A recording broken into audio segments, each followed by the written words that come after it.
Wala na ba talagang ibang paraan para hindi tayo mapaalis dito? Nakakalungkot naman isipin dahil halos dito na tayo lumaki at tumanda. Tapos paalisin lang tayo ng ganun-ganun lang. Kaya nga hindi tayo dapat pumayag. Ipaglaban natin ang lupang ito. Hindi nila tayo mapapaalis ng basta-basta. Pero ano nga bang magagawa natin? Sa kanila ang lupa at nakikitira lang tayo. Ay, Diyos ko! Paano na ba ito? Taon 1980,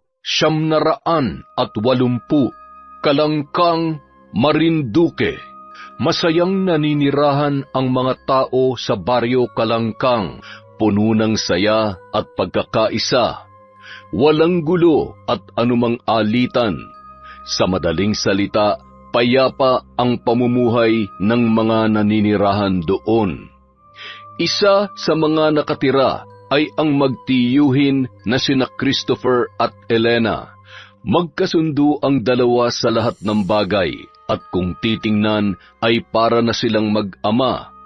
Mahal na mahal ni Christopher ang kanyang pamangkin na si Elena na tunay na anak niya kung paano niya ituring. Isinalba siya nito sa mga panahong lugmok siya dala ng pagkamatay ng kanyang asawa't anak dahil sa paglubog ng sinasakyang barko. Kasama na rin ang mga magulang ng dalaga kaya magmula noon ay silang dalawa na lamang ang nagdadamayan. Isang umaga, ano, maayos na ba ang lahat? Yung mga palaro natin, yung mga pagkain, kumpleto na? Yung mga bata nandito na? Opo naman, Tiyo. Basta ako nag-asikaso, siguradong ayos yan. Ikaw talaga, oo. Ay, siya nga pala, Tiyo. Hindi raw makakarating si Kapitana. May biglaan daw kasi siyang kailangang puntahan, kaya tayo-tayo na lang daw po muna. Ganun ba? Di sige, ayos lang naman. Tayo na't simulan na natin ang pagdiriwang. Piyesta sa kanilang baryo nung araw na yon, kaya nagtipon-tipon ang lahat. Maraming mga palamuti sa paligid. May ingay ang mga bata at nagtatawanan na rin ang mga nakatatanda. May mga palaro at higit sa lahat, inaabangan na ng karamihan ang libreng pagkain. Bukod sa kapitana at iba pang mga opisyal ay sina Christopher at Elena ang pinagkakatiwalaan at namamahala sa katahimikan ng baryong yon. Parati silang nagre-representa sa tuwing may mga okasyon na magaganap at nagagawa naman nila ito ng maayos at malinis, kaya malaki rin ang tiwala sa kanila ng buong barangay. Habang nasa kalagitnaan ng pagdiriwang ay dumating naman ang isang magarang sasakyan na umagaw sa pansin ng ilan. Mula doon ay bumaba ang isang binata na hindi maipagkakaila na may taglay na kagwapuhan. Lumawak naman ang ngiti ni Elena nang masulyapan ang nasabing lalaki. Agad-agad siyang tumakbo papalapit doon. Angelo, uy, mabuti naman nakapunta ka. Akala ko hindi ka na darating eh. Hindi naman yata pwedeng hindi ako dumalo dito, di ba? At saka, hindi pa naman siguro ako huli. Muntik na. Bakit kasi ngayon ka lang? May ginawa lang ako. O ano, tatayo na lang ba tayo dito? Hindi ba tayo pupunta ron? Ay, oo nga. Ang tagal mo kasing tumating eh. Lumapit na sila sa handaan at ipinagpatuloy na ang selebrasyon. Si Angelo ay anak ng isa sa mga tinuturing na pinakamayaman sa kanilang lugar. Pamangkin din siya ng tinaguriang mayor. Ang mga magulang niya ay amo ng pinagtatrabahuhang kumpanya ni Christopher. Bagamat siya ay anak mayaman, hindi naman naging hadlang yon upang makipagkaibigan at makihalubilo siya sa mga mahihirap na gaya ni Elena. Sina Angelo at Elena ay 3 taon nang magkaibigan. Nagkakilala sila na minsang dalhin ni Mayor si Angelo sa baryong yun. Sa lahat ng mga naninirahan sa baryo ay si Elena lamang ang naging malapit na kaibigan ni Angelo. Sa 3 taon nilang pagkakaibigan ay naging maayos naman ang kanilang samahan. O iho, kumusta naman ang mga magulang mo? Balita ko pupunta sila ng ibang bansa. Oho. Kaso ang papa lang ang pupunta ron. Magpapaiwan ho si Mama. Bakit daw? Ang akala ko magkasama sila? Yun nga din po ang akala namin eh. Kaso parang nagkaroon ho yata ng biglaang aasikasuhin si Mama rito, kaya hindi po siya makakasama. Aasikasuhin? Ano naman kaya yon? Hindi ko nga rin alam eh. Hindi naman ako nakikialam sa mga business nila na yan. Basta mahalaga sa akin, nakakakain ako ng masarap dito sa inyo. Hoy, mas masarap kaya ang mga pagkain sa inyo, mayaman kayo eh. Hindi nakakasawa rin kaya ang mga pagkain dun. Halos puro karne na lang palagi. Iba-iba nga ang luto pero karne pa rin. Kaya buti pa dito sa inyo, may mga gulay at marami mapagpipilian ng walang halong karne. Bakit kasi puro karning kinakain mo? Kasalanan mo rin naman yan. Bakit nagagalit ka? Ang sungit mo naman? Ay nako, kayo talaga, oo. Siya nga pala, Elena. Bukas ikaw na munang bumisita ron sa lupa natin. Hindi ako makakasama dahil sa nandyan pala si Ma'am Mirasol at baka may mga ipapagawa yun sa amin. Tama kayo dyan, Tito. Alam nyo naman yun si Mama, palautos yun. Kung gusto mo rin, iho, ikaw na lang ang sumama rito kay Elena sa pagbisita ron. Yun kung wala kang gagawin bukas. Wala naman po, pwede po ako bukas. Teka, mga ilang buwan na ba nung huli ako nakapunta dun? Mga 6 na buwan pa lang yun, Angelo. Oo nga, 6 months na rin pala. Siguro marami ng bunga yung mga bayabas dun at hinog na. Hoy, hindi ka na bata para sa mga ganyan. Mahiya ka naman. Nakakatuwa talaga kayong dalawa. Para kayong mga aso't pusa. Basta bukas pagkatapos ng fiesta at nakapaglinis na, doon na kayo dumiretso, ha? Tumango na lamang ang dalawa. Pagkatapos ng selebrasyon ay umuwi na rin si Angelo. Kinabukasan, matapos maglinis sa isinagawang fiesta, ay sakto ang dating ni Angelo na agad din namang sinalubong ni Elena. Ano, tara na? Ano yung dala mo? Ito, pagkain. Baka kasi magtagal tayo dun. Mabuti na yung handa. Hay, sige na nga, tara na. Sumunod naman si Angelo sa kanyang kaibigan. Mga 15 minuto lang ang kanilang nilakad at narating na nila ang sinasabing lupa. Karugtong lang kasi yon ng kanilang baryo. Ang pagkakaiba lang, ang kanilang baryo ay pag-aari ng gobyerno ayon sa pagkakaalam nila. At ang lupa naman na inaapakan nila ngayon ay pagmamay-ari ng mga magulang ni Elena na mula pa sa kanilang mga ninuno. Ang ganda talaga rito, no? Hindi nakakasawang pagmasdan ng mga tanawin. Ay, teka, maupo muna tayo. Halika, eto. Salamat. Alam mo, maganda ang lugar na to. Bakit hindi kayo rito manirahan ng tiyo mo? Tutal, sa inyo naman tong lupa. Pwede niyong gawin ang kahit na anong gusto niyo rito. Nagbabalak nga kami ni Tiyo na sa susunod na taon ay dito na kami maninirahan. Magpapagawa lang kami ng kahit maliit na bahay at pagtatanim na lang ang gagawin naming hanap buhay. Yun naman pala. Bakit parang nag-aalangan ka? Oops, huwag tatanggi. Sa tono pa lang ng pananalita mo kasi parang nagdadalawang isip ka na. Ano, bakit ba? Kasi kapag lumipat kami rito, medyo mapapalayo kami sa mga tao ron sa baryo. Siyempre, pwede naman silang pumunta rito pero kasi iba pa rin yung kapitbahay mo lamang sila. Napalapit na rin kasi yung loob nila sa amin eh. Ang babaw naman ang dahilan mo. Pero alam mo, kung nag-aalangan ka, pwede nyo namang ibenta tong lupa. Ano? Oo, kasi di ba? Kung ayaw mo palang mawalay sa mga kapitbahay nyo at ayaw nyong lumipat rito, ano pang silbi nitong lupa? Ang ganda pa naman, tapos hindi lang mapapakinabangan? Sayang naman. Kaya ibenta nyo na lang. Sigurado naman akong marami magkaka-interes na bumili nito. Ano ka ba naman, Angelo? Wala akong balak na ibenta tong lupa. Kahit ilang milyon pang ipresyo nila, hindi namin to ipagbibili. Kung ganun, ano palang balak nyong gawin dito? Hindi ko pa alam. Ay, Elena, hahayaan mo na lang bang mabulok tong lugar na to rito? Kung hindi ikaw ang makikinabang, hayaan mo ngang iba ang gumawa.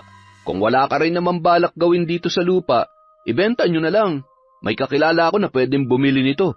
Hindi yung kuripot kaya hindi ka nalugi kung sakali man. Ano, tawagan ka na ba? Magdesisyon ka na agad. Walang nakuhang tugon ng binata mula sa kanyang kaibigan. Wala kasi talaga silang planong ibenta ang naturang lupa. Makaraan ang ilang sandali ay nag-ikot-ikot muna sila at pagkatapos ay umuwi na rin. Matapos maghapunan ng magtiyo ay dumiretso na si Elena sa kanyang kwarto.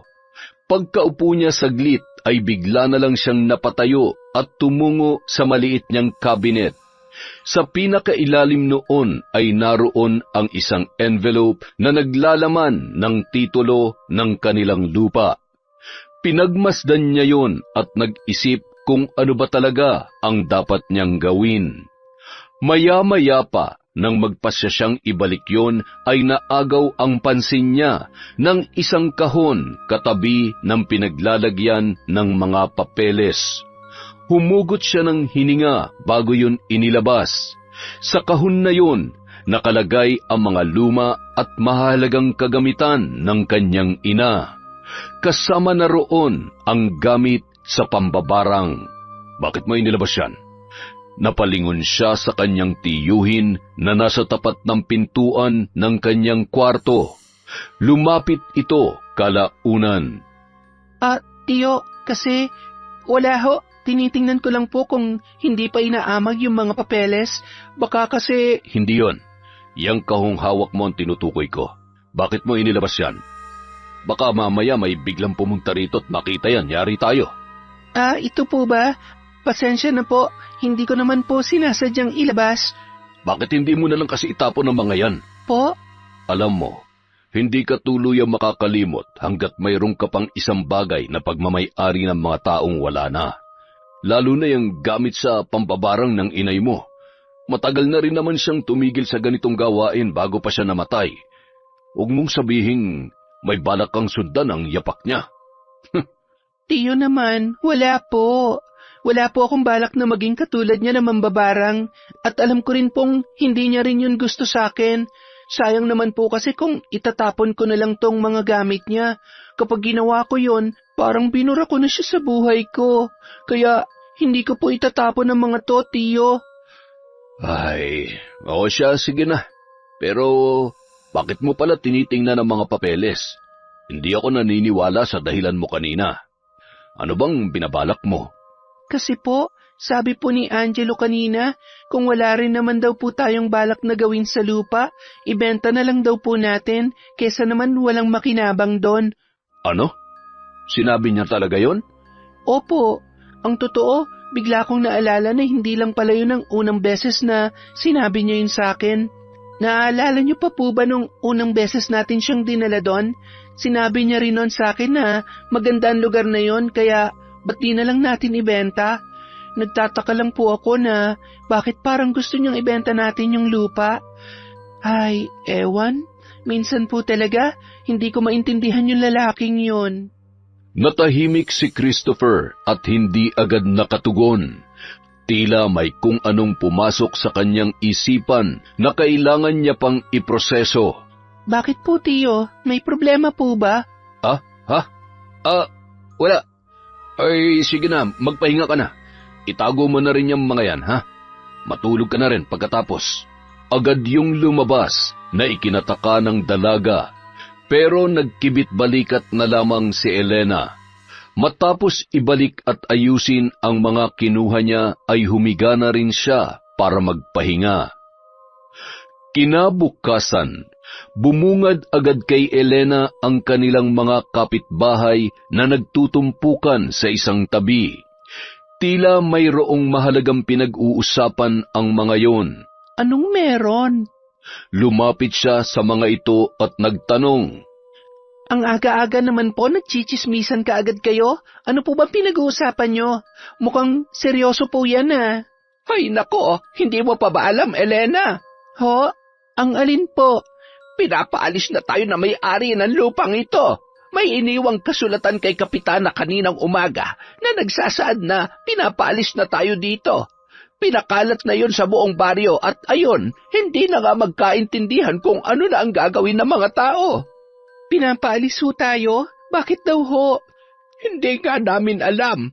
Biglaan lang kasi ito. Binigyan lang tayo ng 2 linggo para humanap ng bagong matitirhan at makaalis na. 2 linggo? Grabe naman po yun. Nasaan po ba si Kapitana? Naroon sa kanyang opisina. Kausapin mo. Subukan mong kumbinsihin na makiusap siya sa kung sino man ang nagpapaalis sa atin dito. Hindi na sumagot pa si Elena. Bagkus ay tumakbo na lamang siya patungo sa nasabing opisina ng kapitana. Hindi na siya nag-abalang kumatok pa. Agad-agad na siyang pumasok at nadatnan niya rin doon ang kanyang tiyuhin na tila nakikiusap din. Elena, bakit nandito ka?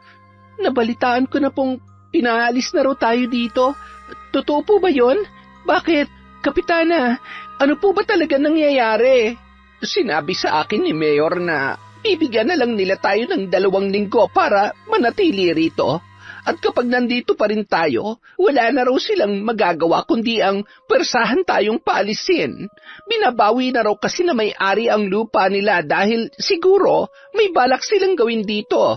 Pero di ba, gobyerno naman ang may-ari ng lupang ito? At sa simula pa lang ay pinahihintulutan na nila tayong manirahan dito.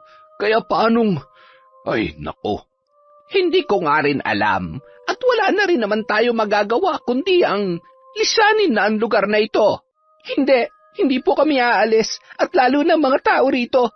Pakisabi po kay Mayor na papuntahin niya rito yung sinasabi niya may-ari para makausap namin siya. Kahit umabot pa ng 2 linggo yan, hindi kami aalis hanggat hindi siya nagpapakita rito. Hindi na naghintay pa si Elena na makakuha ng tugon mula sa kapitana dahil agad na siyang lumabas ng opisina nito. Sinundan naman siya agad ng kanyang tiyuhin. Bakit gusto mo makita may-ari nito? Anong binabalak mo? At saka kung tutuusin, wala naman tayong dapat na ipag-alala kung paalisin tayo rito. Mayroon naman tayong sariling lupa. Pwede namang doon na lang tayo. Yun na nga po, tiyo eh. May mapupuntahan tayo pero yung mga kapitbahay natin, yung mga taong malapit sa atin, at lahat ng mga nakatira sa baryong ito, tiyak na wala silang mapupuntahan at kung meron man, yung ilan lang sa kanila at yung karamihan, sana sila pupunta, sana sila titira. Magpapalaboy-laboy na lang po ba sila, tiyo? Ay, naiintindihan ko naman na nagmamalasakit ka sa kanila. Ganon din naman ako, iniisip ko rin sila. Pero hindi na natin problema yon. Hindi mo na problema kung may mapupuntahan man sila o wala. Kahit na po, basta gusto ko pa rin makausap kung sino man ang taong yon. Dumiretso na ng lakad si Elena at hindi na hinintay pa ang kanyang tiyuhin.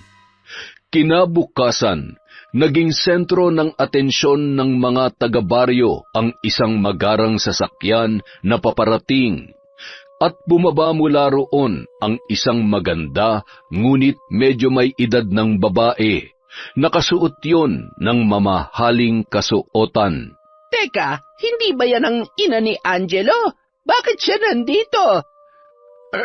Baka naman gusto niya tayong tulungan. Tulungan? Baka naman sirain. Hindi niyo pa ba nahalata kung sino siya? Ano bang pinagsasasabi mo riyan? Nanghuhusga ka na naman. Ewan. Bahala kayo riyan. Marami pang mga bulong-bulungan, narinig ng mayamang babae. Lumingon-lingon ito sa mga taong naroroon na tila may hinahanap. Ilang sandali pa ay dumating si Elena at nagulat din ito sa kanyang nakita. Bakit nga ba naroon ang nanay ni Angelo na si Mirasol? Napabuntong hininga ang dalaga at masama ang kutob niya sa kanyang iniisip. Oh, Elena, nariyan ka na pala. Ma'am Mirasol? Ako nga. Hindi mo man lamang ba ako papapasukin sa bahay ninyo? Ngumiti na lamang ang dalaga saka inanyayahan ang ina ng kanyang kaibigan sa kanilang bahay at doon na sila nag-usap. Ano po bang sadya nyo dito, ma'am? Nabalitaan ko kasi na gusto mo raw akong makausap. Ho? Hindi mo pa nga siguro alam. Ako na may-ari ng lupang ito. Ang totoo niyan, balak ko rin sanang kausapin ka talaga. Kaya nang makatanggap ako ng tawag mula kay Kapitana na nais mo raw ako makausap, ay hindi na ako nag-alangan pang puntahan ka rito para makapag-usap na nga tayo ng maayos. Ano po ba yon? Pero bago po yon, gusto ko po munang malaman na kung kayo na po may-ari ng lupa, bakit niyo po kami pinapaalis dito? Ano po bang dahilan? At masyado naman po yatang biglaan. Ganun talaga ang buhay, Iha. May mga bagay na hindi mo inaasahang mangyayari. Pero tungkol sa tanong mo na bakit, alam mo kasi, nagpaplano ako magpatayo ng resort at itong lugar na ito ang napili ko. Maganda kasi rito at alam mo na, itsura pa lang ng lugar mukhang dadayuhin na agad ng mga turista, lalo na kapag pinaganda ito. May hahalin tulad mo sa isang babaeng pulubi, madungis at maruming tingnan. Ngunit kapag inayusan at binihisan, magiging maganda at kaakit-akit. Ganon rin dito, kaya sana'y maintindihan mo ako. Pero marami naman pong ibang lugar para dyan, yung walang mga nakatira at walang naaabalang tao, na pwede niyong patayuan ng resort. Bakit po dito pa? Nasabi ko na ang dahilan, Iha. Hindi ko na kailangang ulitin pa. Alam po ba ni Angelo to? Huwag mo nang idamay rito ang inosente kong anak. Hindi na po ba magbabagong isip nyo? Bakit kailangan gawin nyo to sa amin? Si Angelo, napalapit na siya sa mga tao rito, kaya paniguradong hindi niya magugustuhan kung paalisin nyo kami. Ay, wala kang alam, Iha. Ay, teka, gusto mo na bang malaman kung ano talaga ang sadya ko sa'yo rito? Ano po ba yon? Ang totoo niyan, malaking resort ang gusto kong ipagawa at ang baryong ito ay hindi sapat para sa plano ko. Kaya naman naisipan kong bilhin rin ang katabing lupa nito na pagmamay-ari ng mga magulang mo. Hindi ba ang saya? Nang marinig yon ay biglang nag-iba ang timpla ni Elena. Tila bigla siyang nanghina. Ano ho? Pati ang lupa namin bibilhin nyo? Seryoso po ba kayo? Mukha ba akong nagbibiro, Elena? Hindi po. Hindi po ako papayag. Magkanong halaga ba ang gusto mo? Name your price. Hindi ko po binibenta ang lupa namin, kaya makakaalis na po kayo. Business is business, Iha. At gagawin ko ang lahat para makuha ang gusto ko, alang-alang sa negosyo ko. Hindi mo nga pala alam yon. Dahil isa ka lamang hampas lupa. Umalis na po kayo bago pa mawala ang respeto ko sa inyo bilang tao at bilang ina ng kaibigan ko. Pag-isipan mong mabuti. Kung hindi kita madadaan sa pakiusapan, alam mo na ang kasunod nun. Mayroon ka lamang 5 araw para magdesisyon at sinisiguro kong kasabay ng pagbigay mo ng papeles ng lupa ay ang malaking halaga ng pera na matatanggap ninyo. Sige na, inaasahan kong hindi mo ako bibiguin. Kaibigan ka ng mahal kong anak. Pagkaalis ni Mirasol, napasalampak na lamang sa upuan ang dalaga at napasabunot pa sa kanyang sarili. Mukhang mas malala yata ang problema niya kumpara sa kanyang mga kapitbahay. Nagdaan ang mga araw, nanindigan si Elena na kahit na anong mangyari ay hinding-hindi niya ipagbibili ang kanilang lupa. 5 araw na rin ang nakalilipas at sa mga araw na yon ay patuloy siyang kinukumbinsi ni Mirasol sa pamamagitan ng mga tauhan nito. Minsan ay pinadadalhan pa sila ng masasarap na pagkain at kung ano-ano pa na maaari nilang magamit.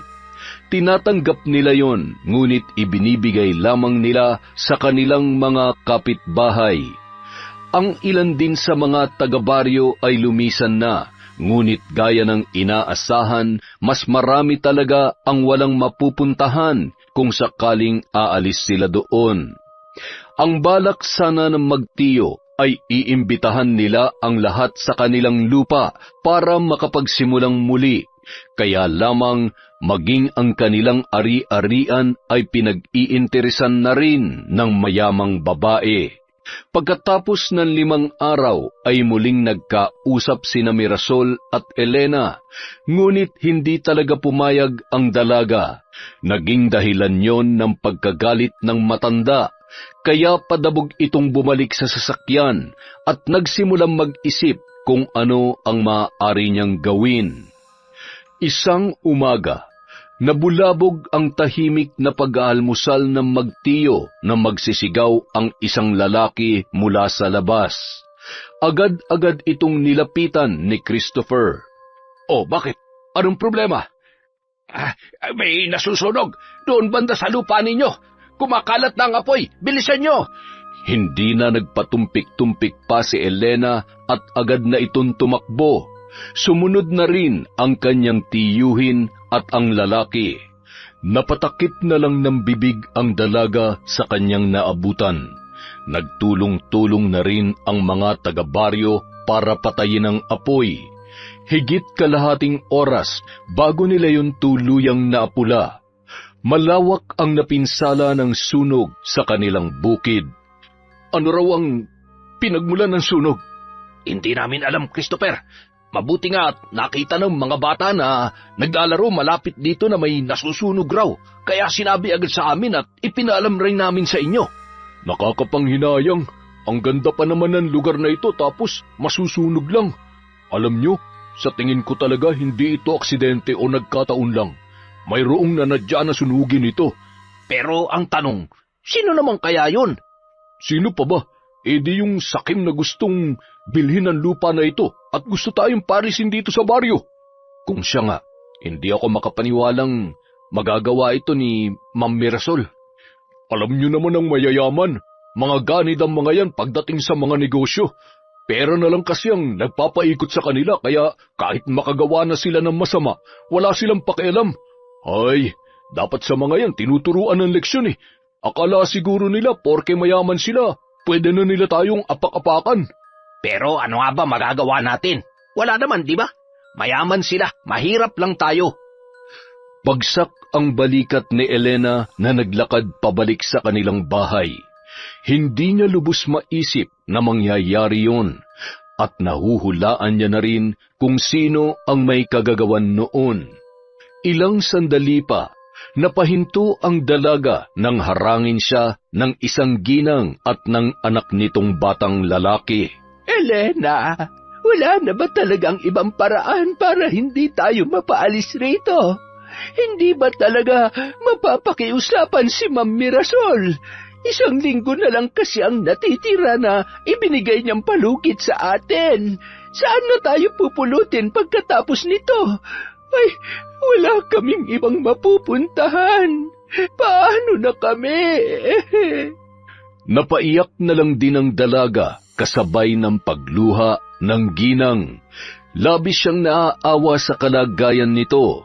Batid niya na may sakit ang babae, kaya hindi niya mapigilang mag-alala. Pasensya na po kayo. Kahit din po ako, hindi ko na alam kung anong gagawin ko. Nalilito na rin po ako. Ate, kapag po ba umalis kami dito, hindi ko na makikita ang mga kararo ko. At saka ang inay, hindi po siya pwedeng mapagod. Hindi rin pwedeng maulanan dahil nagkakasakit po siya kaagad at umuubo po siya ng dugo. Ano na lang po ang mangyayari sa amin kapag umalis kami dito? Magiging pulubi na po ba kami, ate? Lalong bumuhos ang masaganang luha ni Elena sa mga tinuran ng inosenteng bata. Isang bata na nag-aalala para sa kanyang ina. Batid niyang hindi naman niya responsibilidad ang mga yon, pero bakit nga ba pakiramdam niya sa kanya nakaatang ang lahat? Bakit nga ba pakiramdam niya na maging ang problema ng mga taga-baryo, lalo na ng mga napalapit sa kanya, ay pasanin niya pa rin? Pasensya na po talaga kayo. Hayaan niyo po, gagawa po ako ng paraan. Hindi ko lang maipapangako pero gagawin kong lahat na makakaya ko para manatili tayo rito. Alam mo, Elena, napakabuti mong bata. Tunay ngang napalaki ka ng maayos ng mga magulang mo at nariyan din ang tiyuhin mo para gabayan ka. Pero sa nakikita ko, mukhang malaki rin ang problema mo at hindi ka na makapagdesisyon kung ano ang iyong gagawin. Ang may papayo ko lamang bilang nakatatanda. Minsan, hindi naman masama na unahin mo ang iyong sarili kaysa sa iba, lalo na kung makabubuti yun para sa iyo. Huwag mo nang intindihin ang iba. Kami, sino nga ba naman kami para problemahin mo pa? May kanya-kanya tayong buhay at yung buhay mo ang unahin mo bago ang iba. Pasensya na kung pakiramdam mo, pasanin mo kaming lahat. Basta, magdesisyon ka na lang sa kung ano talaga ang gusto mo at sa tingin mo'y makakapagpasaya sa'yo sa huli. Sige na, uuwi na kami. Maraming salamat, Elena. Sige po, salamat po sa payo ninyo. Kaya lamang, hindi ko po alam kung paano gagaan ang loob ko. Nagdaan pa ang mga araw. Ang buong akala ni Elena ay hindi na muling mauulit ang nangyaring sunog sa kanilang lupa. Nasundan pa yon ng 2 beses. Nagpapadala rin si Mirasol ng mga tauhan sa baryo at kinakausap ang mga tao roon na umalis na. At sa tuwing nagmamatigas ang mga tao ay nananakit ang mga yon. Sinisira ang mga bahay, binubutas at maging ang mga pananim sa bawat bakuran ay pinagsisisira din nila. Hindi makalaban ang mga kalalakihan dahil armado ang pumupunta at may dalang baril ang mga yon bilang panakot sa mga taga-baryo. Paulit-ulit nilang isinisigaw na kapag hindi pa sila tuluyang umalis ay mapipilitan na ang mga kalalakihan na gumamit ng dahas. Ngunit ano pa nga ba ang kanilang ginagawa? Hindi pa ba maituturing na karahasan ang pagsira sa kabuhayan at bahay ng mga taga-baryo? Kaya naman dahil doon, bagamat ang iilan ay walang mapupuntahan, napilitan na lang silang umalis dahil sa takot na baka sa susunod ay saktan na sila ng mga yon. Samantala, sa bahay ng magtiyuhin. Grabe na po ang ginagawa nila, tiyo. Hindi na po ito makatao. Pati yung mga inosente sasaktan na raw nila. Hindi ko akalain na ganyan pala kasama si Ma'am Mirasol. Ano nang gagawin natin?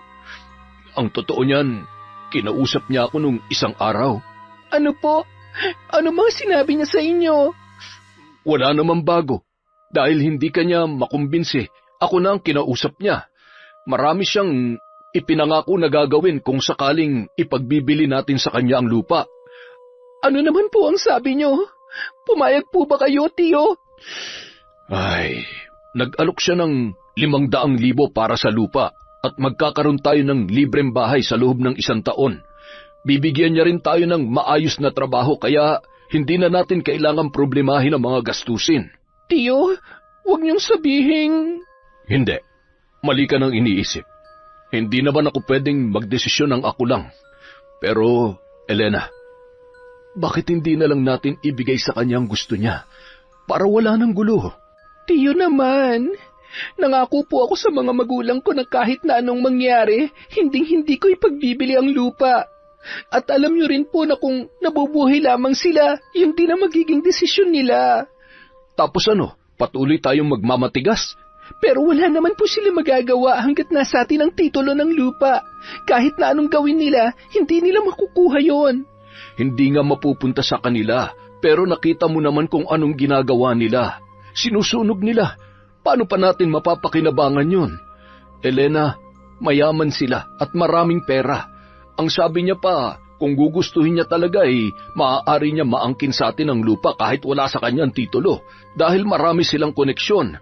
At kapag nagmatigas pa tayo, yun na ang gagawin niya. Ano, haayaan mo na lang ba na mapunta sa kanila ang lupa na wala tayong nakukuha? Hindi na nakasagot pa ang dalaga.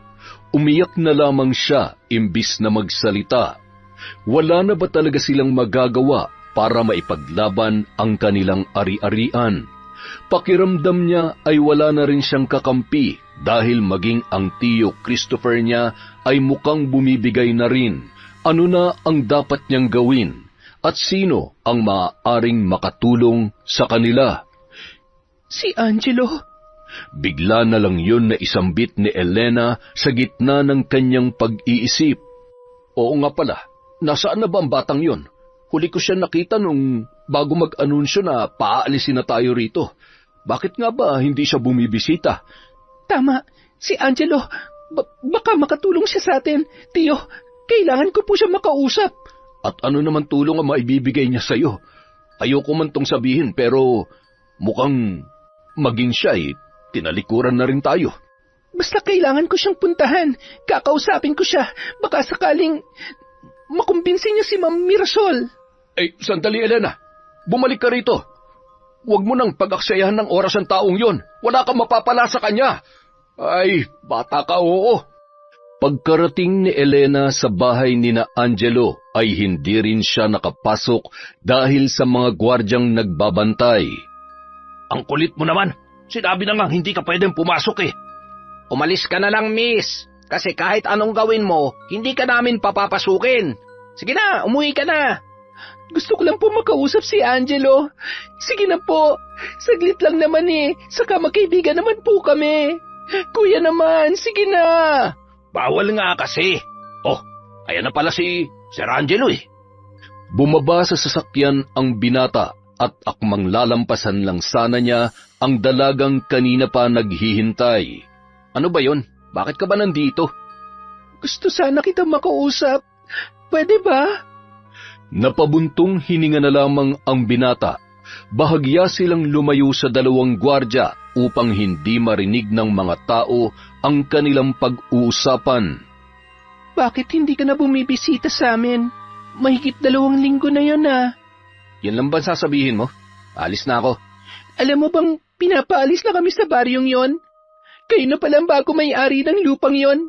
At maging ang lupa na pinamana sa akin ng mga magulang ko, balak rin bilhin ni Ma'am Mirasol. Alam mo ba kung anong ginagawa niya? Pinapahirapan niya kami. Pinapasunog niya rin ang lahat ng pananim doon sa lupa namin. At nagbabayad siya ng mga tao para abusuhin at takutin kami hanggang sa kami na mismong umalis. Ano naman ngayon? Anong ano naman ngayon? Gumagamit na siya ng dahas para lang masunod ang gusto niya. Nakakasakit na siya ng ibang tao. Naiintindihan mo ba yon, Angelo? Naiintindihan ko. Kaya nga wala akong balak makialam sa inyo. At saka, matagal na panahon na rin naman kayong nakinabang sa lupa namin. Kaya siguro naman panahon na para kami naman na makinabang dun. At yung tungkol sa lupa nyo, matagal ko nang binabanggit sa iyo na ibenta mo na lang yun. Kung sana nakinig ka lang sa akin nun, hindi mo na sana kailangan mahirapan ngayon. Pero matigas ka kaya magdusa ka. Angelo, ano bang sinasabi mo? Bakit parang ang tigas-tigas mo na ngayon? Wala na lang ba sa iyong lahat? Sa loob ng 3 taon, marami ka ring alaala na nabuo sa baryong yon. Yung mga taong napalapit sa iyo, itinuring ka na rin nilang pamilya. Baliwala lang yun sa iyo. At yung mga pinagsamahan natin, yung pagkakaibigan natin. Paano na yon, ha? Angelo naman, tulungan mo naman kami, Tulungan mo ako. Hindi ko na alam kung anong gagawin Subukan mo namang kausapin ang mama mo. Baka sakaling makinig siya sa'yo at makumbinsi mo siya na itigil na ang mga ginagawa niya. Sige na, nakikiusap ako, Angelo. Muli na namang umiyak si Elena. Kulang na lang ay lumuhod siya sa harapan ng kanyang kaibigan upang siya ay pagbigyan. Habang si Angelo naman ay hindi makatingin ng diretso sa dalaga. Tumigil ka na. Wala akong balak na tulungan ka. At kung inaalala mong pagkakaibigan natin, ayoko sana tong sabihin pero dapat mo na ring malaman. Lahat ng mga ginawa ko noon, lahat yon scripted, planado. Nakiusap sa akin si Mama na maging malapit sa inyo at kaibiganin ka para malaman ang mga kahinaan nyo. Para kapag sinimulan niya ng plano niya, magagamit niya yung laban sa inyo para mapaalis kayo. Ano, sapat na ba mga narinig mong yon para tumigil ka na? Kaya kung ako sa iyo, Elena, sumuko ka na lang. Huwag mo nang kalabanin ng mama ko dahil hindi mo siya kaya. Lahat ng gusto niya nakukuha niya, kahit sa maling paraan.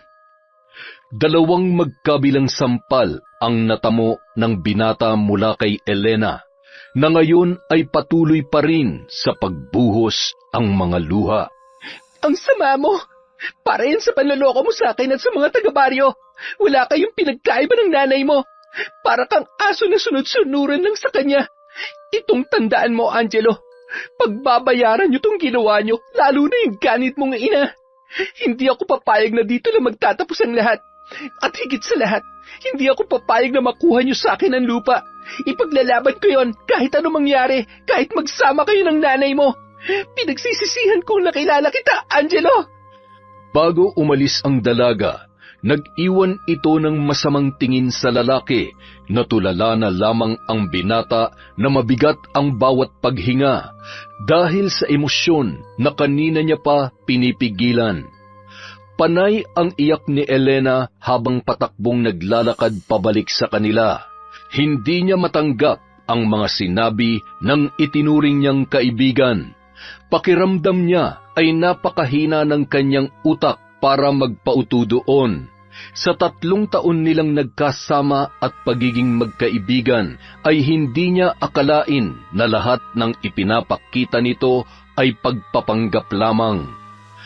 Maya-maya pa, napatigil siya na maagaw ang pansin ng isang sasakyan na nakaparada sa isang tabi.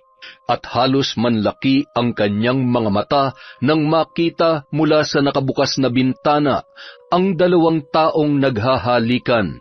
Ang babae ay walang iba kundi si Mirasol, at ang lalaking kasama nito ay pamilyar sa kanya. Ang lalaking yon ay walang iba kundi ang driver nito na kasama nung unang beses na pumunta yon para siya ay kausapin. Hindi siya maaaring magkamali. Bagamat nagulat ay napatawa na lamang ang babae. Kumuha rin siya ng bato at walang pag-aalinlangang ipinukul yon sa sasakyan at muntikan pang tamaan ang 2. Naging dahilan din yon para makuha niya ang atensyon ng mga ito, pero dumiretso na lamang siya sa paglalakad na parang walang nangyari. At gaya nga ng kanyang inaasahan, tinawag siya ni Mirasol kaya napahinto ang dalaga. Anong nakita mo, ha? Meron ba? Parang wala naman.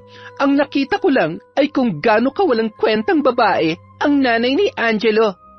Imbis na mainis ay natawa na lang si Elena nang sampalin siya ni Mirasol. Wala na siyang pakialam kung nagmukha man siyang walang respeto sa taong nakatatanda sa kanya.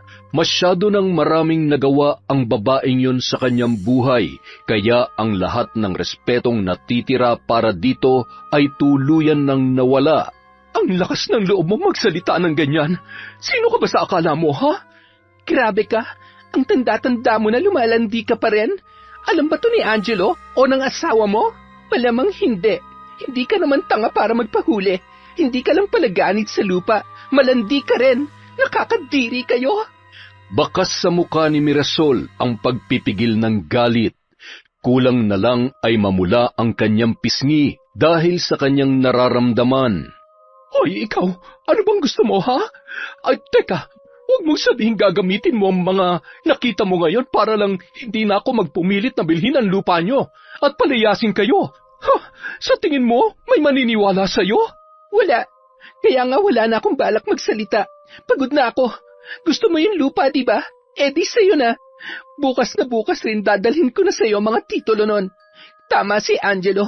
Wala akong laban sa'yo kaya hindi kita lalabanan sa ganung paraan. Ano, masaya ka na? Mabuti naman kung ganon. Natauhan ka na rin. Maganda yan para hindi ka na mahirapan. Napakaganda niyo ho, Ma'am Mirasol. Ay, teka, ano yung nasa buhok nyo? Patingin nga. Aray, ano ba? Sinasadya mo ba yon, ha? Ay, hindi ho. Nilinis ko lang po. May dumi kasi. Sige na ho, magkita na lang tayo bukas para sa mga papeles. At yung mga pinangako nyo kay Tio Christopher, siguruhin yung tutuparin nyo ang mga yon. Hindi na nag-abala pa si Elena na makakuha ng sagot mula sa kanyang kausap dahil agad na siyang umalis. Nang makalayo na ito, saka naman lumapit ang lalaking kasama ni Mirasol na kanina lang ay may distansya ang layo. Naniniwala ka ba sa kanya na hindi siya magsasalita tungkol sa nakita niya kanina? Mukha naman siyang seryoso. At saka kahit naman magsalita siya, walang maniniwala sa kanya. Iisipin lang ng mga tao na sinisiraan niya ako dahil sa pagpapaalis ko sa kanila. Kaya huwag mo nang problemahin yon. Halika na, bumalik na tayo sa bahay. Samantala, pangiti-ngiti si Elena habang patuloy sa paglalakad. Kinuha niya mula sa bulsa ang nabunot niyang isang hibla ng buhok ni Mirasol. Paniwalang paniwala ka naman na ibibigay ko sa iyo ang lupa. Kahit kailan, hinding-hindi mangyayari yon. Ngayon, ako naman ang kikilos. Hintayin mo ang ganti ko, Ma'am Mirasol. Nang makauwi sa bahay ay agad na sumalubong sa kanya si Christopher. Tinanong siya nito kung ano ang nangyari, subalit hindi siya tumagon. Bagkus ay dumiretso siya sa kwarto at mula sa pinaglalagyan ay kinuha niya ang kahon na naglalaman ng mga kagamitan sa pambabarang. Inilabas niya ang mga yon at pinagsama-sama. Sumilip si Christopher sa kwarto at halatang naguguluhan sa kung ano ang nangyayari. Anong gagawin mo riyan? Bakit mo inilalabas sa mga yan? Elena, ano ba? Tinatanong kita, sagutin mo ako. Gaganti po ako sa Mirasol na yon. Sobra-sobra nang ginawa niya kaya dapat siya magbayad. At ano? Gagamitin mo mga yan? Nahihibang ka na ba? Hindi mo nga alam kung paano ang tamang paggamit niyan at kung anong proseso ang mga gagawin. Ano pong gusto niyong gawin ko? Hayaan na lang siya? Alam niyo ba, Tiyo, kung anong mga sinabi sa akin ni Angelo? At ang nalaman ko tungkol sa pinaggagawa ng babaeng yon? Bakit? Ano nga ba? Sabihin mo sa akin. At kapag sapat na dahilan yan para gumamit ka ng kapangyarihan ng dilim, hahayaan kita. Pero kung hindi, ibibigay mo yan sa akin at susunugin ko para wala nang makinabang sa mga yan. Naiintindihan mo ba, Elena? Si Angelo po. Lahat ng mga ipinakita niya sa atin noon, lahat yun pagpapanggap lang. Inutusan lang daw siya ni Ma'am Mirasol para maging espiya at malaman ang mga kahinaan natin. Niloko niya lang po tayo. Pinaikot at ginawang mga utu-uto. At si Ma'am Mirasol, ang babaeng yon, niloloko niya lang din ang asawa niya dahil may relasyon sila ng driver niya. Ano? May ibang karelasyon si Ma'am Mirasol? Imposible yan. Pero kitang-kita ko po, Tiyo. Naghahalikan pa nga sila eh. Maniwala po kayo sa akin. Kaya itong gagawin ko po, hindi lang ito para sa panloloko at pagpapahirap niya sa atin, kundi pati na rin sa panloloko niya sa asawa niya. Kaya hayaan niyo na po ako, Tiyo, nakikiusap ako. Hindi po ako matatahimik hanggat hindi ako nakakaganti sa kanya. Natagalan bago sumagot ang kanyang tiyuhin at nagdesisyon. O sige, sabihin na nating gaganti ka nga at gagawin mo yan. Pero paano? Gaya ng sabi ko kanina, wala kang alam pagdating sa ganyan. Paano mo gagawin yan, ha? Bahala na po, Tiyo. May libro naman po dito. Susundan ko na lang po yon kung paano ang tamang proseso. Ay, ako tong kinakabahan sa gagawin mo eh. Paano kung mahuli tayo? Paano kung malaman nila na tayo ang may gawa niyan sa kanya? Wala naman po silang magiging ebidensya at wala silang magagawa gaya ng sa kung paano tayo wala magawa sa mga pagpapahirap nila sa atin. Basta may plano po ako, Tiyo, at kailangan ko rin po ang tulong nyo. Sumang-ayon na lamang si Christopher at pinag-usapan nila kung ano ang gagawin. Halos buong gabi ring inaral ni Elena ang mga nakasaad sa maliit na libro. May mga lengguwahe roon na hindi niya maintindihan, ngunit ang iba naman ay kanyang nauunawaan. Hindi na siya nakatulog ng buong gabing yon. Batid niya na hindi yun madali. Nabanggit rin sa kanya noon ng kanyang ina na kung aaralin niya ang karunungang itim, ay maaaring abutin siya ng ilang linggo o buwan. Depende sa kung gaano siya kabilis matuto at kapursigido. Ngunit sa kanyang sitwasyon ay hindi siya maaaring matagalan. Ilang araw na lamang ang natitira at patuloy na silang paaalisin. Kinabukasan, sinubukan na niyang gawin ang pag-orasyon. Hindi pa siya sigurado kung gagana yon dahil buong gabi pa lamang niyang pinag-aaralan. Ngunit sinubukan pa rin ng dalaga. Nagsindi siya ng mga kandilang kulay pula at ipinalibot yon kung saan gumawa ito ng hugis bilog. Inilagay niya rin sa gitna noon ang litrato ni Mirasol na sa tulong ng tiyuhing si Christopher ay nakuha nila yon. At itinabi niya ang isang hibla ng buhok sa litrato na nakuha niya nung sila ay nagkausap. Bumuntong hininga si Elena at pumwesto sa gitna ng hugis bilog na kandila at nagsimula ng mag-orasyon. Maya-maya, kinuha niya ang isang maliit na manika at 3 karayom. Inurasyonan niya yon at hinampas-hampas ng balahibo ng manok kasama ang litrato. Nang matapos ay humugot naman siya ng malalim na paghinga. Para to sa lahat ng ginawa mo sa akin, sa amin, at sa panloloko mo sa asawa mo. At sa unang pagkakataon, tinusok niya ng unang karayom sa tiyan ang manika na nagsisilbing si Mirasol. Nagkaroon din siya ng kakaibang pakiramdam. Pakiramdam na tila gumagana ang orasyon. Inulit niya pa ang pagtusok ng karayom hanggang sa nagsunod-sunod na yon at tila nakakaramdam na siya ng kakaibang kasiyahan. Pagkaraan ng ilang oras, rinig na rinig ni Elena ang usapan ng mga natitira pa sa baryo tungkol sa nasabing babae. Ayon sa mga ito ay bigla na lang daw ng hina at nawalan ng malay ang babae, kaya't agad itong isinugod sa ospital. Napangiti na lamang si Elena at bumalik na ng bahay kung saan naabutan niya ang kanyang tiyo na nag-iimpake na ng mga gamit. Ano pong ginagawa niyo, tiyo? Aalis po kayo? Ayoko nang manatili rito, Elena. Ako lang tong nababahala sa mga ginagawa mo. At saka, parang nasobrahan naman yata ang ginawa mo sa kanya. Nawalan siya ng malay.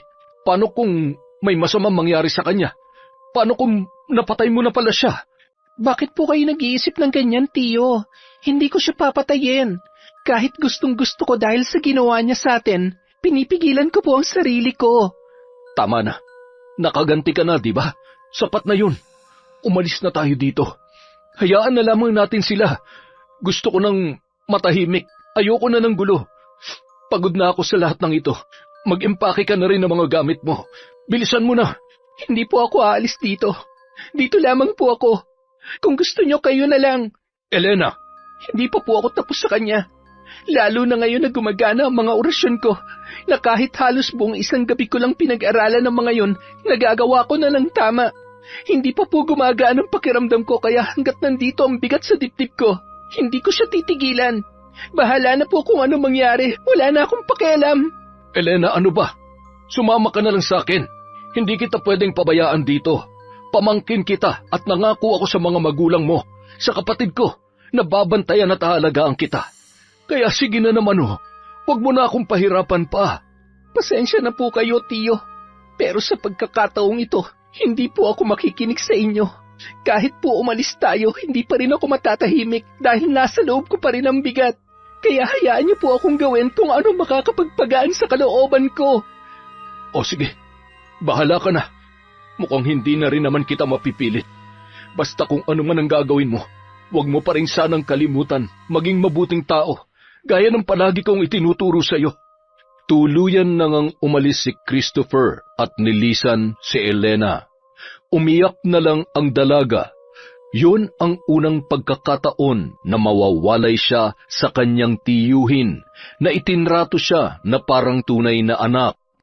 Gustuhin man niya itong makasama at pigilan, pero batid niyang kapag ginawa niya yon ay ang paghihiganti niya ang magiging kapalit. Samantala, katatapos lamang kausapin ni Angelo ang doktor na tumitingin sa kanyang ina na si Mirasol. Ano ang sabi ng doktor, anak? Ano ang sakit ko?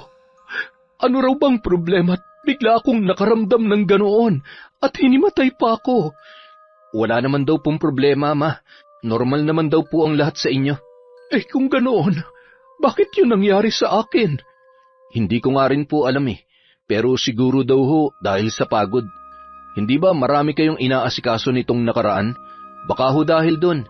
Huwag niyo na pong problemahin yon. Maayos naman daw po kayo, Ma. Mabuti naman kung ganon. Ayokong nagkakasakit. Ay siya nga pala, si Elena. Pumunta na ba siya sa bahay? Bakit naman po siya pupunta doon, Ma? Sinabi niya sa akin na ngayong araw ay ibibigay niya ang titulo ng lupa nila. Po, bakit niya naman gagawin yun? Ipinagbili niya na ba sa inyo ang lupa? Ay, malay ko sa kanya. Siguro natauhan na rin siya na talagang wala siyang laban sa akin kahit ipagpilitan niya pa. Kaya tara na, umuwi na tayo. Baka naghihintay na siya sa labas ng bahay.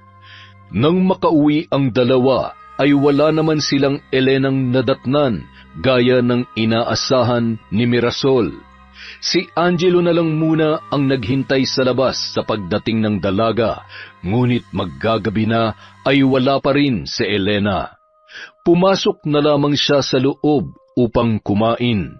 Habang nasa hapagkainan ang mag-ina, Bakit kaya hindi sumipot ang babaeng yon? Ang lakas ng loob niyang paasahin ako. Bukas na bukas rin ay pupuntahan ko siya. Hayaan niyo na lang siya, Ma. Anong hayaan? Hindi pwede.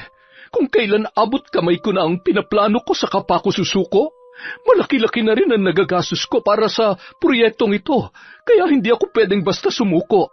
Ay, teka nga pala, huwag mong sabihin, lumalambot ka na sa kanya, ha? Ayusin mo ang buhay mo, Angelo. Ang babaeng yun ay... Magpahinga na po kayo. Aakyat na ako.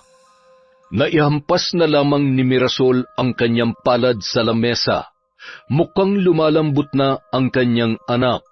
Sa isip niya ay hindi yun maaari.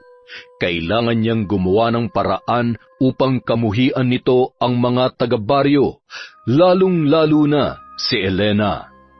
Pagkaakyat ni Mirasol sa kanyang silid upang makapagpahinga, ay nakarinig siya ng boses sa kanyang tainga. Agad siyang napabangon. Ang tinig na yon ay tinatawag ang kanyang pangalan. Paulit-ulit at palakas ng palakas. Sino yon? Saan nanggagaling yon?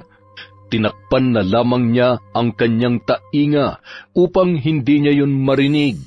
Ngunit nanunuot pa rin ang mga tinig. Patuloy pa rin siyang tinatawag ng kung sino man. Maya-maya, napadaing si Mirasol nang makaramdam na naman ng tila tinutusok ng kung anong matulis na bagay ang kanyang katawan. Pilit siyang bumaba, ngunit nadapa lamang siya at humandusay sa sahig. Ngunit magkaganon pa man ay pinilit niyang tumayo upang kunin ang gamot na pampatulog. Halos ubusin niya na yon para mabilis makatulog at hindi na maramdaman ang sakit ng katawan. Ilang minuto niya pang ininda hanggang sa nakatulog na siya habang nasa sahig.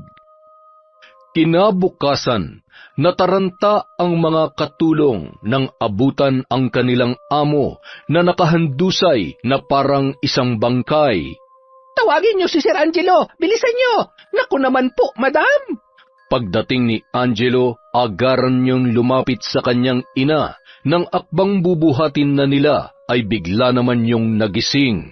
Ma, ayos lang ho kayo? Bakit dito kayo natulog sa sahig? Anong nangyari? Ay, manaman, ano ba naman kayo? Ano ba nangyayari sa inyo? Pinilit namang alalahanin ni Mirasol ang nangyari, ngunit hindi niya maintindihan na tila walang pumapasok sa kanyang isipan. Dahil doon, napagpasyahan nilang mag-almusal na lamang. Habang nag-aalmusal, tahimik at tulala lamang ang babae. Hindi rin niya ginagalaw ang pagkain, kaya naman nagtataka ang kanyang anak. Matapos kumain, ay kinausap niya ang kanyang ina. Ma, ano ba talagang nangyayari sa inyo? Bakit kayo nagkakaganyan? Ano? Bakit? Ano ba nangyayari sa akin? Manaman, hindi itong tamang oras ng pagbibiro. Hindi ko maintindihan ang sinasabi mo, anak. Iwan mo na lang muna ako rito. Gusto kong mapag-isa. Ma, wala ba talaga kayong naaalala? Ano ba ang dapat kong maalala? Ay, kahapon sabi niyo, bigla kayong nakaramdam ng sakit at nawala ng malay. Dinala namin kayo sa ospital para malaman kung anong problema pero wala naman daw. Tapos kaninang umaga, naabutan ka namin na natutulog sa sahig. Ang akala namin... Tapos ngayon, kanina pa kayo tulala. Wala rin kayong maalala sa mga nangyari. Ano ba talagang problema? Para hong nawawala na kayo sa sarili ninyo. Hindi ko nga rin alam, anak. Pakiramdam ko, yun nga rin ang nangyayari sa akin. Bakit ako nagkakaganito? Teka, si Elena, pinuntahan mo na ba siya? Kailangan natin makuha sa kanya ang mga Angelo! Ma, bakit ho? Ano nangyayari sa inyo? Ma! Parang may kung anong tumutusok sa katawan ko, anak. At ang ulo ko, sumasakit. Angelo, anak! Sandali lang po. Tatawag po ako ng tulong. Makalipas ang ilang sandali, nakatulog na naman si Mirasol. Tumawag na naman sila ng doktor, ngunit wala ring pinagkaiba ang sinabi nito noong una. Kung wala hong sakit si Mama, bakit ho siya nagkakaganyan? Yung kanina, mukhang hirap na hirap talaga siya, Dok. Sigurado ba talaga kayong wala siyang sakit? Sigurado naman kami riyan. Kaya maging ako rin ay hindi alam kung ano nangyayari. O baka naman ho ano? Ay, ayoko man tong sabihin pero baka may sakit sa utak ang mama mo. Ano? Sinasabi niyo bang baliw siya? Hindi naman sa ganon. Pero hindi ba ang sabi mo, sumasakit ang ulo niya at pakiramdam niya ay may kung anong tumutusok sa katawan niya. Tulala, hindi makaalala at parang wala sa sarili. Pero wala namang kaming makitang problema sa lahat ng medical tests niya. Wala siyang sakit.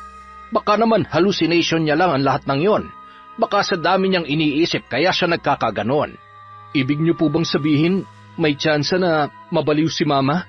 Parang ganoon na nga.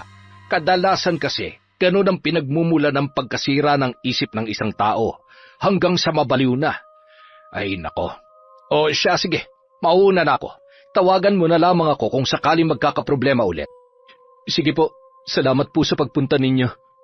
Pagkaalis ng doktor, saka naman lumapit si Angelo sa natutulog niyang ina. Nag-aalala na ang binata para rito. Nais niya sanang tawagan ang kanyang ama upang ipaalam ang mga nangyayari, subalit batid niyang marami rin niyang ginagawa. Ayaw niya nang dagdagan pa ang mga isipin noon. Nagpasya si Angelo na tumungo sa baryo, ayon na rin sa kagustuhan ng ina upang makausap ang mga taga roon. Pinagtinginan pa siya ng lahat ng mga tao. Ano ba naman yan, Angelo? Akala pa naman namin ay kakampi ka namin. Pero kagaya ka lang pala ng nanay mo. Sunod-sunuran ka sa kanya. Ngayon ka lang rin namin ulit nakita rito Bakit? Sa pilitan mo rin kaming paaalisin? Sayang lang ang tiwalang binigay namin sa'yo. Pasensya na po kayo. Sumusunod lang po ako sa utos ng mga magulang ko. Bakit? Wala ka bang sariling... Hayaan niyo na po siya. Oh, Elena, nandiyan ka pa na. Mas mabuting hayaan na lang natin siya. Para kasi siyang aso na sunod-sunuran sa kanyang amo. Elena, pwede ba tayong mag-usap? Yung tayong dalawa lang. Pumunta sila sa isang lugar kung saan walang makakarinig sa kung anuman ang kanilang pag-uusapan. Nandito ako para sa titulo ng lupa. Ang sabi kasi ni Mama, balak mo na ro yun ibigay sa kanya. Ang kaso, hindi ka naman pumupunta sa bahay. Ang balita ko, nababaliw na raw ang mama mo. Totoo ba yon? Paano mo nalaman ng tungkol doon? Mabilis kasing kumalat ang balita, kaya hindi na bago yon. Lalo na kung tungkol sa mama mo na isang ganid at sakim sa lupa. Pwede ba wag mo siyang pagsalitaan ng ganyan? Bakit hindi? Totoo naman ang sinasabi ko Sabihin mo nga, Elena, may alam ka ba sa nangyayari kay Mama? Ikaw bang may gawa nun? Ano naman ang kinalaman ko doon? Kasalanan ko ba kung ano nangyayari sa kanya? Nandun ba ako para gawin yon? Huwag mong isisi sa ibang kabaliwan ng mama mo. Kung ano man ang nararamdaman niya ngayon, dapat lang yun sa kanya dahil masama ang ugali niya at malandi siya. Anong sinasabi mong malandi? Hindi mo alam? Sa lawahan ng mama mo. Ay, bakit ko ba sinabi? Mabuti pa ikaw na lang ang umalam. Tutal wala na akong pakialam sa'yo. Kakarmahin din siya at hihintayin ko na lang na mangyari yon. Ibang-iba ka na, Elena. Parang hindi na ikaw yung naging kaibigan ko. Kaibigan? Kailan ba tayo naging magkaibigan? Wala kasi ako matandaan na naging kaibigan ko ang isang gaya mo. Mabuti pa umalis ka na. Huwag ka mag-alala. Ipapanalangin ko ang mama mo na sana lumalap ang kalagayan niya.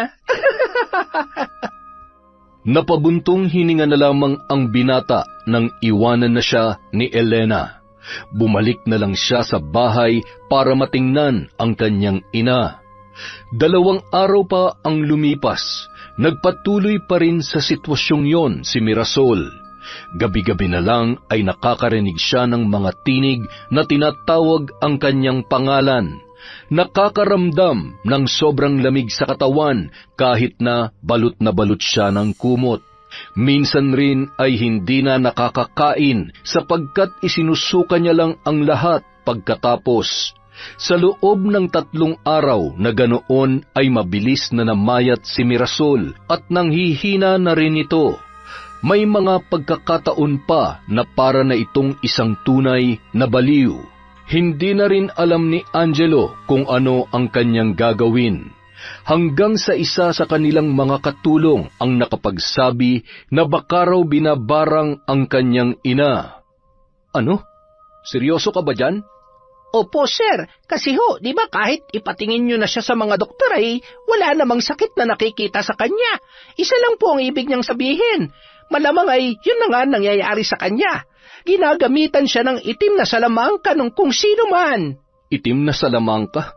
Ano ba namang kalokohan yan, ate? Wala ho tayo sa fairy tale. Realidad po to. Alam ko naman yun, sir. Pero kasi hindi ba kayo nagtataka?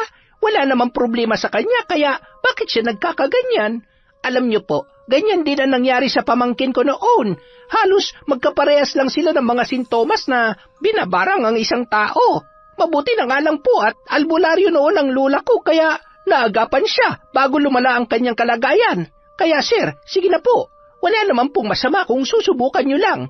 May kilala kong albularyo na pwedeng makatulong sa inyo. Kung gusto niyo sasamahan ko po kayo roon. Bagamat hindi naniniwala at nag-aalangan, ay sumugal na lamang si Angelo. Dinala nga nila si Mirasol sa sinasabing albularyo. Bumiyahe pa sila ng ilang oras para lamang marating ang bahay noon. At nang sa wakas ay natagpuan na nila, ay pinapasok naman sila agad ng naturang albularyo. Ginagamitan siya ng itim na kapangyarihan? Oo. Yun po kasi ang sabi nila. Hindi ka naniniwala roon, iho. Tama ba? At nag-aalangan ka rin, kaya baka hindi ko mapagaling ang iyong ina. Po? Mabuti pa'y umuwi na lamang kayo. Alam mo kasi, hindi ako tumatanggap ng mga pasyente na hindi naman buo ang loob sa pagpapagamot sa akin. Kailangan ay buo ang tiwala mo na mapapagaling ko ang nanay mo. Kaya mo ba yon, iho? Napayuko na lamang si Angelo. May punto naman kasi ang albularyo. Ngunit gayon paman, huminga siya ng malalim at pilit na isinaksak sa kanyang isip na naniniwala siyang mapapagaling ng albularyong yon ang kanyang ina. Ay, o siya sige. Ilapit mo na siya sa akin at nang masimulan ko na. Agad namang inalalayan ni Angelo ang kanyang ina. Tulala kasi yon. Minsan lamang magsalita, ngunit wala pang nakakaintindi sa kanyang mga sinasabi. Angelo, anak, sino ba yan? Bakit tayo nandito? Ang baho-baho ng lugar na ito. Alisin mo ako rito. Ayoko sa bahay ng mga paslupa. Parang ngayon pa lamang ay alam ko na kung bakit siya pinaparusahan. Pasensya na po kayo. Ako na lang po ang nakikiusap na gamutin niyo siya. Naaawa na po ako kay mama. Kahit naman po minsan masama ang ugali niya. Pero nanay ko pa rin po siya at ayoko siyang nakikitang ganyan. Kahit naman gaano pa kasama ang isang tao, bilang isang albularyo ay tungkulin kong tulungan at gamutin siya. Kaya huwag ka na mag-alala. Pumwesto ka na muna doon at ako na ang bahala sa kanya. Pinanood na lamang ni Angelo ang ginagawa ng albularyo. Kumuha ito ng kung anong klaseng sanga ng puno na may mga kaunti pang dahon. Naglagay rin siya ng langis sa kanyang kamay at ipinahid yon sa noo ni Mirasol. Nang itapat ng albularyo ang kanyang palad sa noo ng babae, ay nagsimula na yung umusal ng dasal na walang ibang nakakarinig kundi siya lamang. Makalipas ang ilang sandali, bigla na lang naghihiyaw sa sakit si Mirasol na ipinag-alala ng kanyang anak. Ha? Ano pa nangyayari sa kanya? Tinatanggal ko lamang ang anumang salamangka na namumugad sa kanyang katawan. At nararamdaman kong ang nagpapasakit sa kanya ay baguhan pa lamang, kaya't madali natin itong magagawa.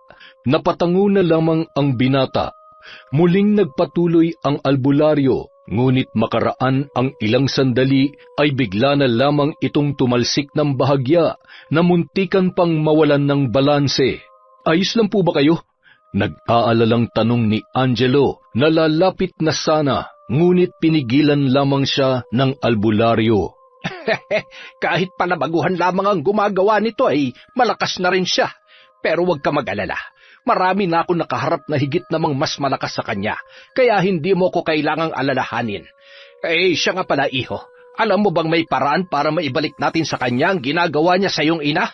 Mararanasan niya rin. Makakaramdam din siya ng matinding sakit. Gusto mo, gawin natin yun sa kanya? Hindi ko po alam. Kayo po ang bahala. Basta gumaling lamang po si Mama. Ay, hindi po. Sige po. Gawin niyo rin sa kanya mga ginagawa niya kay Mama. Tumango na lamang ang albularyo at gaya kanina, itinapat niya ang kanyang palad sa noo ni Mirasol. Nag-usal na naman siya ng kakaibang lengguwahe, ngunit sa pagkakataong yun, naririnig na siya ni Angelo. Muling humiyaw sa sakit si Mirasol nang hampasin siya ng kung anumang klaseng sanga ng puno ng albularyo. Ipinaghampas yun sa palibot ng kanyang katawan habang nagsasambit ng orasyon. Hindi naman napigilan ni Angelo na lumapit sa ina at hawakan ang kanyang mga kamay. Nandito lang po ako, Mama. Hindi ko po kayo iiwan. Tatang, akala ko po ba ibabalik niyo yun sa gumagawa nito kay Mama? Bakit po nasasaktan pa rin siya? Sa pamamagitan ng katawan ng mama mo ay nasasaktan na rin ang gumagawa nito sa kanya. Sandali, nais mo bang malaman kung sino siya? Maaari ko siyang kausapin. Kaya niyo pong gawin yon? Sige po. Inilapat ng albularyo ang dalawang daliri niya sa sintido ng babae at dahan-dahang pumikit. Ilang sandali pa ay nagsalita siya. Isang babae. Bata pa siya. Siguro ay mga kasing edad mo lamang. Mahaba ang kanyang buhok at puno ng pagkamuhi ang kanyang puso. Ginagawa niya raw ito dahil nais niya maghiganti sa mama mo, dala ng pagiging sakim nito. Naguluhan ang isip ni Angelo. Tila pamilyar sa kanya ang sinasabi ng albularyo. Babae? Kaedaran ko? Gumaganti siya? Hindi kaya si Elena? Yun raw ang pangalan niya. Si Elena? Paanong... Bakit? Kilala mo ba siya? Kaibigan siya ng anak ko.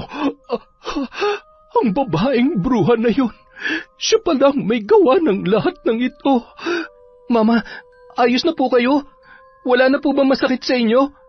Medyo maayos na ako, anak. Sa pagkakataong ito, ang mambabarang na si Elena ang siyang naghihirap ngayon. Namimilipit na siya sa sakit dulot ng sarili niyang kagagawan.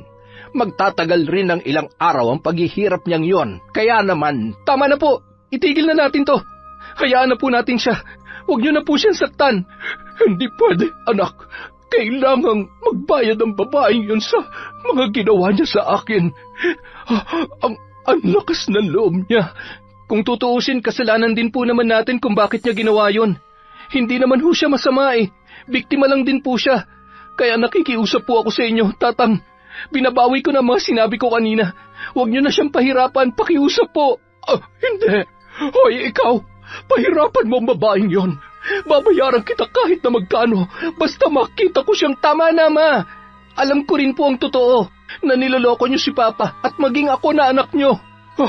Ano bang sinasabi mo, Angelo? Nang sabihin sa akin ni Elena na salawahan kayo, nagtaka talaga ako. Kaya nag-imbestiga ako. At doon ko nalaman na tama siya. Kayo ng driver mo, may relasyon kayo matagal na. Hindi lang si Papa niloko niyo, kundi pati na rin ako. Pero ipinagsawalang bahala ko muna yon dahil mas iniisip ko ang kalagayan niyo. Kaya nagpanggap akong walang alam. Akala ko pagkatapos nito matatauhan na kayo pero puro paghihiganti pa rin palang nasa isip nyo. Kailan ba kayo titigil? Anak, hindi ka noon yon. Mali ka nang iniisip. Tama na ho, pwede ba? Isa lang ang pakiusap ko, Mama. Itigil nyo na ang pagbili sa lupa ni na Elena at huwag nyo nang paalisin ang mga tao sa baryo. Hayaan natin silang patuloy na mumuhay doon. Dahil kung hindi, makakarating kay Papang ginawa ninyo. Alam mo naman siguro kung anong mga pwede niyang gawin kung sakaling malalaman niya ang lahat ng ginagawa niyo. O kaya naman, magsama na lang kayo ng lalaki niyo. Sapat na sa akin na makita na maayos ang kalagayan niyo, Ma. Angelo, sandali lang. Pag-usapan natin to, Angelo. Umalis ang binata at iniwan sa albularyo ang kanyang ina. Dumiretso si Angelo sa baryo at agad na tumungo sa bahay ni na Elena. Halos manlumo siya nang maabutan itong nakaupong nakasandal sa pader ng bahay at halatang nanghihina pa. Dahan-dahan siyang lumapit at lumuhod sa harapan ng babae. Elena, ayos ka lang ba? Hindi. Ano? Masaya ka na ba? Patawarin mo ako. Kasalanan ko ang lahat. Tama ka. Salawahan nga si Mama. At kung hindi lang rin ako naging sunod-sunuran sa kanya at kinampihan siya, hindi sana to mangyayari. Sana mo patawad mo ko, Elena. Patawarin mo rin ako, Angelo. Nadala lang ako sa galit, kaya ako nagawa yon. Nagsisisi na ako.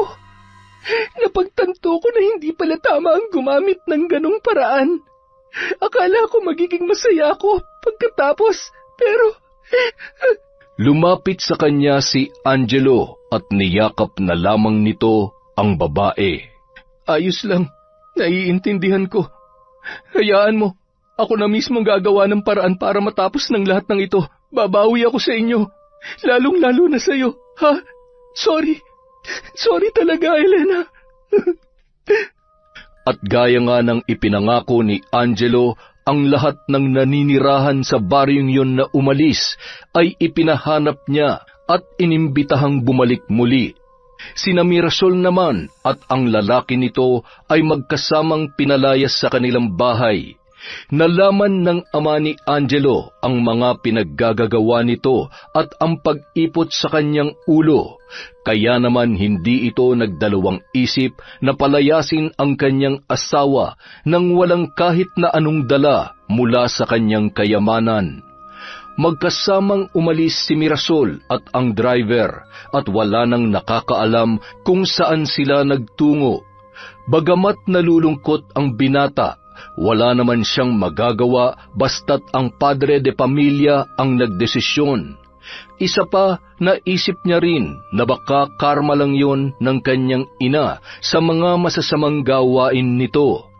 Samantala, muli nang bumalik si Christopher kaya nagkasama na muli silang magtiyo. Muli namang nanumbalik ang pagkakaibigan ni na Angelo at Elena. Nagkapatawaran na rin sila at lahat ng mga kinikilos nila ngayon ay wala ng halong pagpapanggap. Makalipas ang ilang araw, pinagmamasdan ni Christopher kasama ang dalawa na magdiwang ang mga taga-baryo para sa kanilang muling pagbabalik at pagsasama-sama. Ang sarap ng pakiramdam ng ganito, yung wala ka nang alalahanin pa. Sinabi mo pa, mas masaya pa to kaysa sa magkaroon ng girlfriend. Kayo palang dalawa. Ano bang balak nyo sa isa't isa? Po, anong ibig niyong sabihin, Tiyo? Jesus, ang ibig kong sabihin, wala ba kayong balak na, alam nyo na, higitan pa yung pagkakaibigan ninyo? Natawa na lamang sina Angelo at Elena habang namumula ang kanilang mga pisngi. Lalo na nang akbayan na siya ng binata, nagulat pa siya nang bigla siya nitong nakawan ng halik at saka kumaripas ng takbo na agad niya namang hinabol para mabatukan. Yon! Napakaganda na naman po ng kwento natin. May kahalo pang love story. At syempre, meron tayong shout-out. Marami tayong utang. Simulan na natin. Huwag na tayong magpatumpik-tumpik pa. Number 1, shout out kay Christine Azure. Hello po kay Jude Soriano. Hi kay Ann Pundano. Kay Mel Santarita. Hello kay Jennifer Sacris. Kay Roslyn Labajo. Kay Yena Bianan from Qatar. Hi po kay Lydia Lopez. Kay Cataleja Soto. Kay Tess Sumanting from Roma, Italia. Kay Mami po from Doha, Qatar. Hello po kay Michelle Esperon. Kay Marian de la Fuente. Kay Mac Belcher. Kay Sally Molina. Hello po sa Galedo family from Rai of Cabiao, Laguna. Hi kay Edgardo Fontanilla. Kay Jeneline Mix Vlog. Hello po kay Lady Dam. Shout out kay Noemi Garcia Pabunan. Kay Dimples Yumi. Hello po kay Celso Benitez. Kay Gemma de Ocampo from Jeddah, KSA. Hi sa mga suki natin na si Almana Ong, Monica Nieves. Hello po kay Edgardo Mendoza, Antoinette Agonia, Mendoza family at sa mga katrabaho ni Melanie Berrudes sa KSA. Hi po kay Hannah Maylin Sesgundo. Hello kay I Love Resort Pinay, kay MGS 14. Hi kay Kurt Mina, kay Michael J. Neones, kay Dimple Dimple, sa Kakalda family from Corazon. Hi po kay Mami Mia, kay Angelica Jones, Bonillo. Hello kay Monera Birwar, kay Chona Bainosa from Malaysia, kay Janet Cisneros, kay Filipina Palsario. Hi kay Hannah Montero, kay Mardy Suzuki, kay Glenda Gilado from Malaysia, kay Tita Jinky Perez. Hello po kay Gemma Aquino, kay Chris Alcantara, kay Saiza Rivera or Avi from Taiwan, kay Kat Burglar Cutie, kay Jesses Colamar. Shout out po kay Josephine E.M., kay RV Tiong from Bataan, kay Christine Kim from Hong Kong. Hello po kay Ellen Keano, kay Lent TV2. Hi kay Sally Roldan, kay Jonah de los Reyes. Shout out po kay Jackie Lou Ponce from Singapore, kay Concepcion Nicolas, kay Minerva Concepcion at sa gwapo daw nilang mayor na si Vico Soto. Hi kay Rose Ann Rama from UAE, kay Arvin ng Laguna. Hello kay MJ Villacrucis, kay Princess Alexis at Christine Angela, at Roberto from Maria Grace Grefaldia. Hi po kay Jen Mer, John Garcia from Angeles, Pampanga. Hello kay Sydney Sai. Shout out kay Cheryl Bronyosa from UAE, kay Ryan Alba, Loretta Bobes, Riza Kahayag, at Elidia Bobes. Hi kay Gina Gabriel, Jonel, Connie Soto, Angelo James, Gabriela Divine, Aaron Maningo, Missy Andaya, kay Danilo Gabriel of Dumaguete, at kay Rosana Soto of Isabela Basilan. Hello po kay Manny Baldonado at Lorna Algordo. Hi kay Arlene Belotindos, kay Genevieve Virtusio. Hi kay Grace Kagsawa of Jeddah, KSA, kay Willie Galvez, kay Liza Quizon from Cabiao, Nueva Ecija, kay Resel Matsumoto. Hi kay Lagawang Xiao TV. Hello po kay Charlene Gumansing, kay Christy Andaya Buhawe, kay Rosette Ersando na malapit na ang birthday. Hi po kay Maria Luisa Gonzalez, kay Salvacion Pastor, sa family ni Maricel Talisik from Masbate. Hi po kay Maria Consuelo Benitez, kay Arialyn Notarte. Hello kay Joe Rex Latonio from Saudi Arabia, kay Grace Kagsawa Morales from Frederick Ganagana. Hi kay Marilyn Ilagan from Qatar. Hello po kay Joel Marasigan from Sablayan Occidental, Mindoro. Shout out kay Rosalina Bogayong from Singapore, kay Elvira de los Reyes from UAE. Hi kay Honey Jane Engelia from Kuwait, kay Myla Lanon from Malaysia. Ang mga baker ng The Pastry Chef from Malolos, Bulacan, sina Omer Manlangit, Regina de la Cruz, Tin Santos, Paul Gumbalan at si Rhea Sarmiento. Hi po kay Jerlyn Batal, kay Dinalyn Supapo, kay Jing Estrada. Hi kay Danica Dulnuan from Ilagan, Isabela. Hello po kay Jovelyn Nabartey, kay Vicky Yabut, Maria Ana Sabal. Hi sa Malakas family from Elvira Malakas. At syempre kay Michelle de la Cruz. Maraming salamat po sa walang sawang pagsuporta sa Kwentong Enteng. Kung nasan man po kayo, mag-ingat po kayo palagi, ingatan niyo po ang mga sarili niyo, magpalakas lang tayo, maging masaya, at walang negative. Mag-enjoy lang po tayo sa buhay natin, at maraming salamat ulit mula sa Kwentong Enteng.